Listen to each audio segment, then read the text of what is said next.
I'm not going to act like it's something that we don't see. She's had a huge effect called the Caitlin Clark effect. Yes, have we ever had teams have to get into larger arenas to play against a team? No, we have not. So if we have more eyeballs on the game and Caitlin Clark brings that, why would we feel some kind of way because she has more television games? I think we have to understand that when one player eats, we all eat. And as we all get more opportunities, it just opens it up for everyone else. And I think Caitlin has said that even herself in certain interviews. And I love that. Stay tuned, because once you see the full story, you'll understand why fans are saying this is the WNBA's biggest scandal yet. Brittney Griner's shocking words were caught on live TV. During a heated game, Griner fouled out. And as she walked off the court, cameras clearly captured her mouthing the words, "trash effing white girl," toward Caitlin Clark. The footage went viral almost instantly. Lip readers confirmed what fans suspected, and major commentators like Skip Bayless wasted no time in calling out what they saw. In one calm, logical interview, Parker left the haters exposed. The whispers of resentment silenced, the racial narratives rejected, the excuses shattered. And in doing so, she sent a clear message to the WNBA: either embrace this moment and Caitlin Clark's impact, or risk destroying it. Now the league faces a choice: continue allowing bitterness to dominate the conversation, or follow the example of legends like Parker and Leslie and rally behind the players who are growing the game. Because this isn't just about Caitlin Clark anymore, it's about the WNBA's future. A future that depends on welcoming new fans, celebrating stars, and keeping the focus where it belongs: on basketball. As Candace Parker said so perfectly, let's keep it about basketball. That's the only path forward. If you stand with Caitlin Clark and believe it's time for the WNBA to embrace her impact, hit that like button and subscribe for more. And tell us in the comments, did Candace Parker just deliver the truth bomb the league needed to hear? We'll be watching.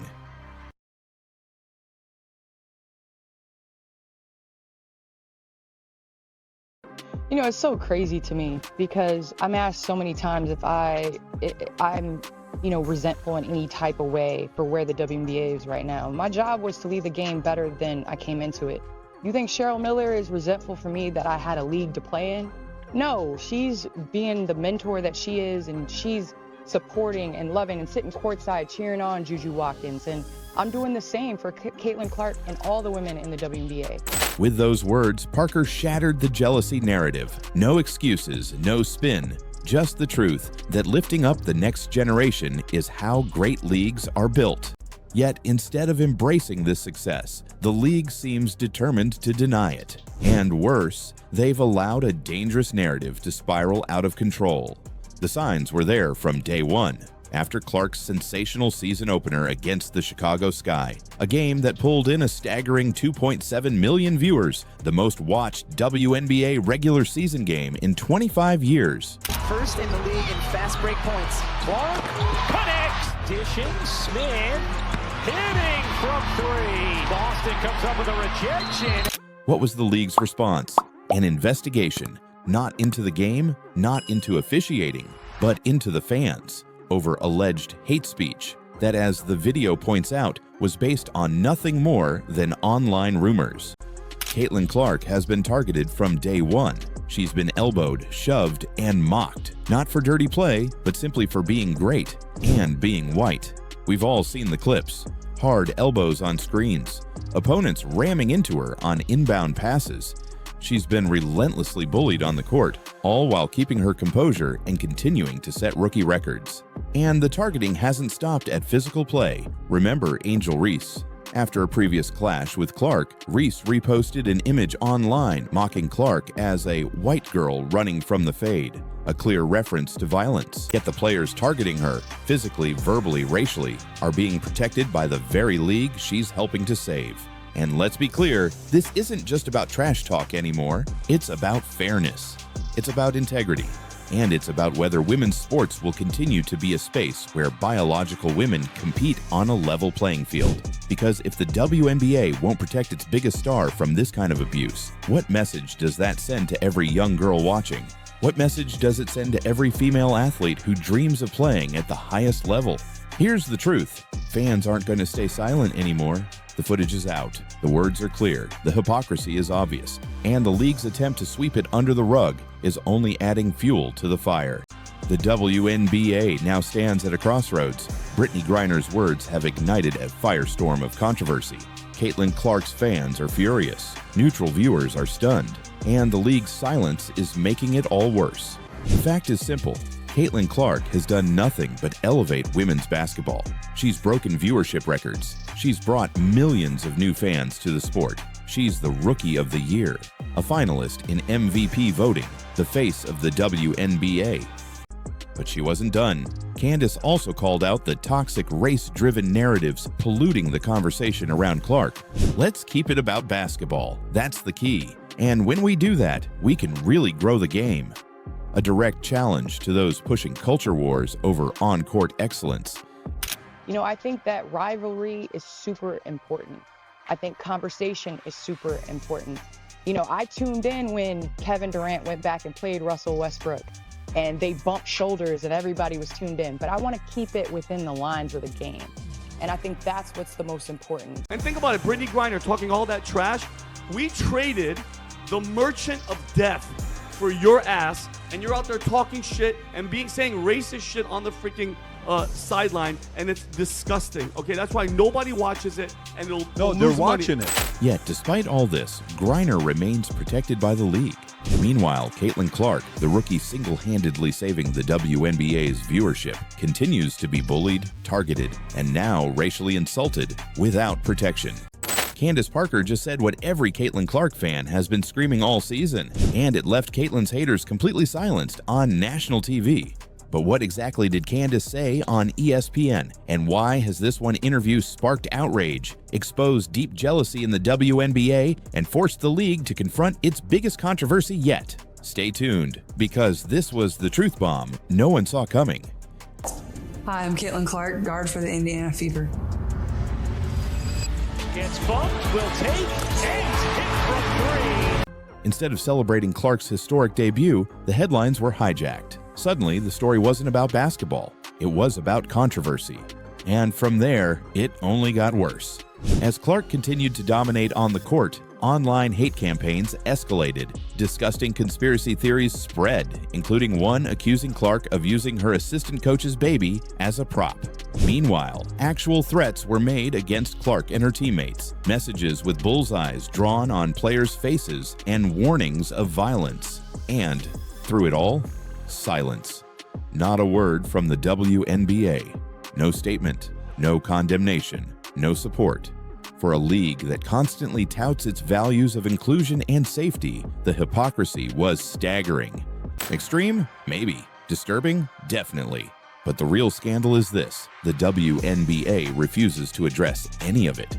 In a league where fairness and transparency are supposed to matter, fans are now questioning everything, especially when Caitlin Clark, a biologically female athlete, is the one taking the hits.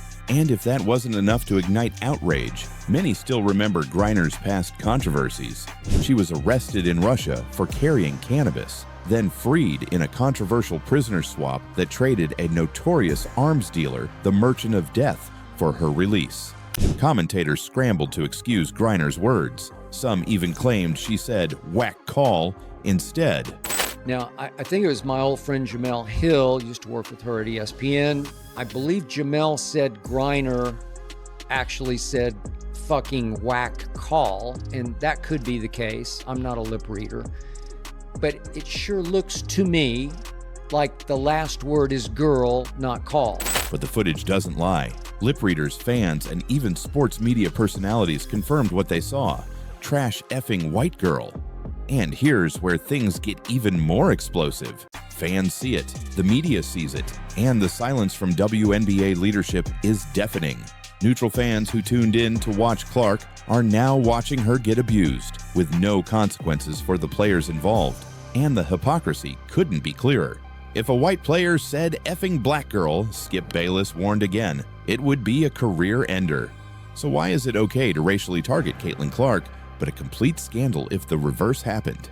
That's the question burning through every fan forum and media outlet right now. And until the WNBA addresses this blatant double standard, its credibility will continue to crumble, no matter how many "no space for hate" slogans they slap on the court. If a white player had said "effing black girl" on national TV, Skip warned, it would have been a career-ending move. The league would very much not be okay with a white player saying "fucking black girl" on the bench in anger and getting caught by TV cameras. That would be an immediate suspension, if not a career ender for said white girl. But here's where things took an even darker turn. The WNBA did nothing. No suspension, no fine, no official comment. Silence. If Brittney Griner can call Caitlin Clark a trash white girl on live TV with zero consequences, while Clark remains the model of professionalism, then the WNBA has a serious credibility problem on its hands. And fans are already voting with their wallets and their voices. The league must choose: enforce its own standards, or risk losing the trust of the very audience it claims to serve. So if you stand with Caitlin Clark, if you believe in fairness, integrity, and real accountability in women's sports, don't stay silent. Brittney Griner was caught on camera calling Caitlin Clark a trash white girl, and now the entire WNBA is in chaos. But this isn't just about one player losing their temper. What Griner said, and what the league is doing about it, is exposing a double standard that could tear women's basketball apart. Fans are demanding answers, media outlets are exploding, and the league's silence is making things even worse. So what really happened on that court? Why has this one moment blown up an already heated feud between Caitlin Clark and some of the WNBA's biggest stars? And most importantly, why does it feel like no one is protecting the league's biggest rising star?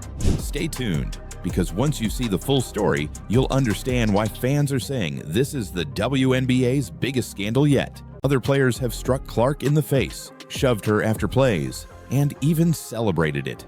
Hurting Clark has, disturbingly, become a sport of its own. But through it all, Caitlin Clark never retaliates. She never elbows back. She never lashes out. She simply plays her game and continues breaking records. That's what makes this latest incident so damning. Griner's outburst wasn't heat-of-the-moment trash talk. It was deliberate, hateful, and captured clearly on camera. But regardless of why Brittney Griner said what she said, or at whom she said it, I want to know, is the WNBA okay with one of its players saying "fucking white girl" on the bench and getting caught by TV cameras saying such? I guess they are. I guess they're okay with it. Obviously, despite the league's very public "No Space for Hate" campaign launched earlier this year, fans were outraged. The double standard was blatant. If Clark had been the one to use that kind of racially charged language, the consequences would have been swift and severe. Caitlin Clark's rise in the WNBA should be a moment of celebration. Instead, it's exposed a deep, uncomfortable truth about the league, a wave of jealousy, bitterness, and targeted hate that has overshadowed her incredible impact. And it's not just whispers behind the scenes anymore. From players and media figures to leadership at the very top of the WNBA, a toxic resistance has taken hold. But why? The numbers tell the story. Caitlin Clark is single-handedly driving the league's biggest growth in history. Record-breaking ratings, sold-out arenas, merch flying off shelves, a projected $1 billion in revenue this year alone. But my thing is, had Angel or anyone else done the exact same type of a foul to Caitlin, the storyline's different. Candace Parker's ESPN Truth Bomb wasn't just a defense of Caitlin Clark, it was a line in the sand. Top WNBA legend with the credibility to speak without fear, calling out the league's toxic undercurrent, jealousy, race baiting, and media spin for what it really is: a distraction. A threat to the very growth everyone claims to want. In one calm, logical interview, Parker left the haters exposed. The whispers of resentment silenced. The racial narratives rejected. The excuses shattered. And in doing so, she sent a clear message to the WNBA. Either embrace this moment and Caitlin Clark's impact, or risk destroying it.